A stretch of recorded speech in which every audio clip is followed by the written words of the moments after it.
Hello, I am Chandu Nair, handling the course on marketing management. We are now going to talk about a very fascinating subject, the subject of brands and managing brands. As you all know, today we are surrounded by brands. Unconsciously or consciously, we use brands all the time, right from the time we wake up to the time we sleep. We are assaulted, we are exposed, we are talking about brands. We start off our day typically maybe using maybe a Colgate or a Binaca or a Cibaca toothpaste, move into having a Nescafe or a brew or a filter coffee made by a local provider, again a brand. Then maybe have some Britannia or modern bread with some Kisan jam and some Amul butter or cheese. And today, after that, we get into our, if you are going by a two-wheeler, we go onto our Bajaj Pulsar kind of bike or a Hero Honda Splendor and fill up our petrol at a Bharat Petroleum or a Hindustan Petroleum or an IOC bunk. I mean, you get the general picture that we are surrounded by brands all across. In almost every single category of our lives, we are touched by brands. So it's important for us to figure out why brands are very important. And that's like the old Chinese saying said, someone else can only open the door, but you must enter by yourself. So the brand really is as a marketer, is the way by which you can enter the customer's mind and be a vital part of the space that he occupies. What exactly does a brand mean? Now, a brand really has a name, a term, a symbol, a sign, a design, or any combination of all this that defines the products of the firm. Take a simple thing like Nike. It has a name, but very distinguishable aspect is the swoosh of that name. If you take something like McDonald's, apart from the name McDonald's, it also has what they call the golden arches. The M is like golden arches. Similarly, if you take Apple, you have the Apple name, but you also have the apple with a leaf and a small bitten piece out there. So you can yourself figure out that there are several names which have several brands which have different combinations. Sometimes it could be a sound even. So all this constitutes a brand. Therefore, if you look at something like a brand stock, it's the totality of all the impressions that a buyer or a consumer creates in his mind over time after he or she gets into contact with the brand's products or services, the channels, and many other experiences that he or she may have with the brand. So it's a very interesting and very complex aspect, the brand. Now, why is it important to look at brands? Because brands for any company makes a lot of business sense. The value of the brand comes from its ability to gain an exclusive, positive and prominent meaning in the minds of a large number of consumers. This in turn translates into stream of money, sustainable stream of money over a fairly long period of time.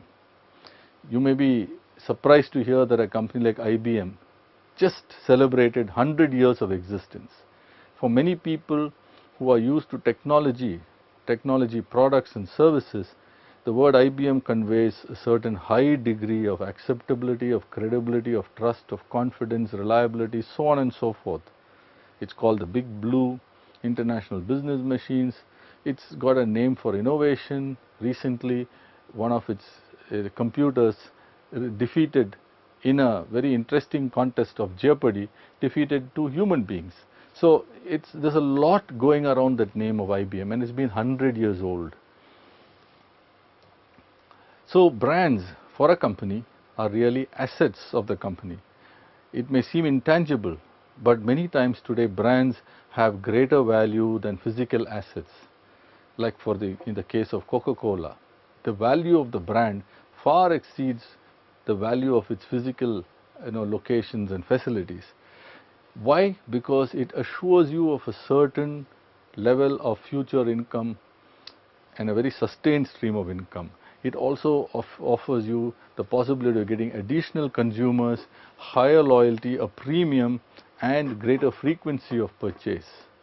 So, for example, in India, there was the slogan that Coca-Cola had which says, Thanda matlab Coca-Cola, which means if you want something cold, it is Coca-Cola. So, they are trying to make it look like, this kind of an association would help you get a assured stream of customers and revenues.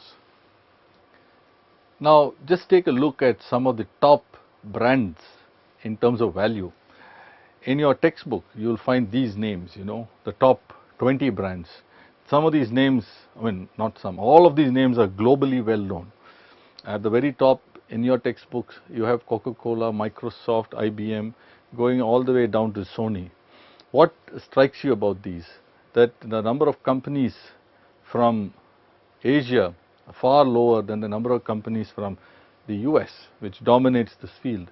You only have a couple of companies even from, say, non-US companies, but Sony and Toyota are the only two Asian names out here. Nokia is from Europe. Now, this is a few years old. So, what I have done is to take a look at what is happened in this year. May of 2011 is when the recent valuable brand study came, and there has been a huge change in the list of names.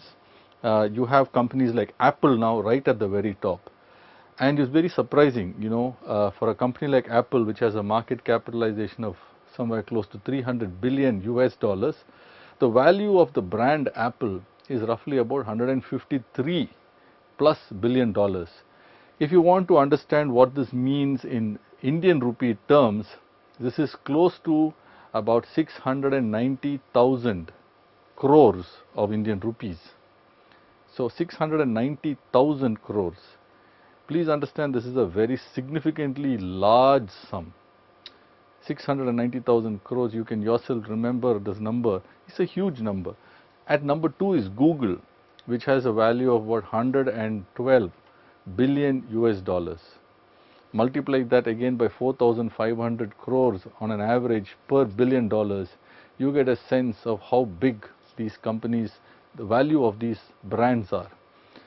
And number 3, you have IBM, the 100-year-old company, 4 McDonald's, and all the way. Now, very interestingly, you are now seeing Chinese companies make it not just to the top 10. In the top 100 most valuable brands, there are at least 12 Chinese companies.